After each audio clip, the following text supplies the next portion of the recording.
Good morning વિદ્યાર્થી મિત્રો. ધોરણ 10 ગણિત પ્રકરણ 12 પૃષ્ઠફળ અને ઘનફળની અંદર સ્વાધ્યાય 12.1 આપણે પૂરું કર્યું. આજે આપણે જોશું સ્વાધ્યાય 12.2 અને દાખલા નંબર 1. તો મિત્રો દાખલા નંબર 1 ની આપણે રકમ વાંચીએ તો એક ઘન પદાર્થ 1 સેમી ત્રિજ્યા ધરાવતા અર્ધો ગોલક ઉપર તેટલી જ ત્રિજ્યા વાળો, એટલે એનો મતલબ એવો થયો કે ત્રિજ્યા બંનેની સમાન છે, 1 સેન્ટીમીટર ત્રિજ્યા, તેટલી જ ત્રિજ્યા વાળો શંકુ ગોઠવીને બનાવાયો છે. શંકુની ઊંચાઈ અને તેની ત્રિજ્યા જેટલી જ હોય છે, એટલે કે ઊંચાઈ પણ એ જ છે, ત્રિજ્યા જેટલી. તો આ ઘન પદાર્થનું ઘનફળ મેળવવાનું છે, નહીં કે ક્ષેત્રફળ. ક્ષેત્રફળ નહીં, ઘનફળ મેળવવાનું છે. અને એ પાછું પાઈના ગુણિતમાં. પાઈના ગુણિતનો શબ્દ આવે એટલે યાદ રાખજો, પાઈની કિંમત મૂકવાની હોતી નથી. પાઈના ગુણિતમાં શોધો. તો પાઈની કિંમત આપણે ક્યાંય નહીં મૂકવાની. એક અર્ધો ગોલક બનાવીએ આપણે, જોઈએ નાનું એવું. આની ઉપર શંકુ ગોઠવું આ રીતના છે. એટલે શંકુની ત્રિજ્યા અને અર્ધગોલકની ત્રિજ્યા એ તો સમાન હોય. અર્ધગોલકની ત્રિજ્યા કયો કે શંકુની ત્રિજ્યા કયો, એ બે સમાન છે. અને ત્રિજ્યા આપને આપી છે 1 સેન્ટીમીટર.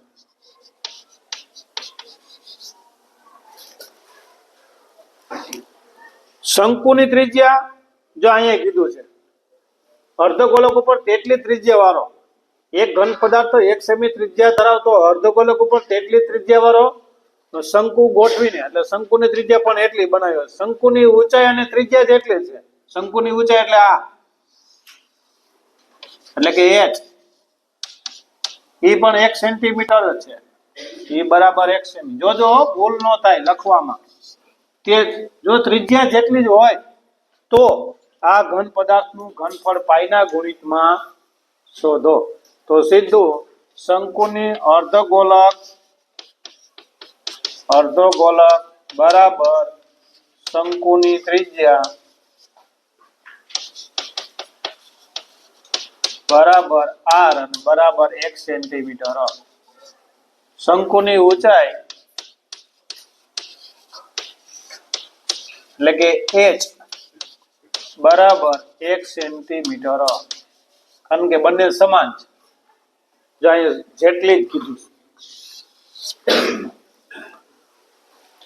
હવે શંકુનું ઘનફળ સીધું. તો શંકુનું ઘનફળ બરાબર, ઘનફળનું સૂત્ર, શંકુનું ઘનફળ બરાબર 1/3 પાઈ r વર્ગ h. 1/3 પાઈ r વર્ગ h. 1/3 એમના.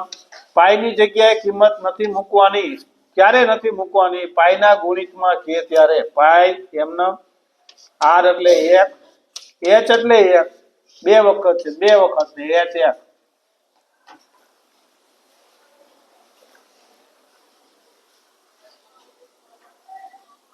ચલો આગળ વધીએ. શંકુનું ઘનફળની અંદર પદાર્થનું ઘનફળ આપણે અલગ અલગ નહીં મેળવીએ, અને અલગ અલગ કરો બરોબર છે તો એ જ આવશે સરવાળો. કારણ કે આપણે કોનું મેળવવું છે? ઘન પદાર્થનું ઘનફળ જોઈએ. એટલે અર્ધગોલકનું ઘનફળ અને પ્લસ શંકુનું ઘનફળ. જો અલગ અલગ કરવું હોય તો અલગ અલગ થાય, બરાબર છે. અને સાથે આપણે અલગ એક કરી જ નાખ્યું છે, એટલે એકવાર લઈ જ લઈએ. પાઈના છેદમાં 3, પાઈ ગુણ્યા 1 એટલે પાઈના છેદમાં 3 આપણે થઈ ગયું છે, એટલે કરી નાખીએ. અર્ધગોલકનું ઘનફળ,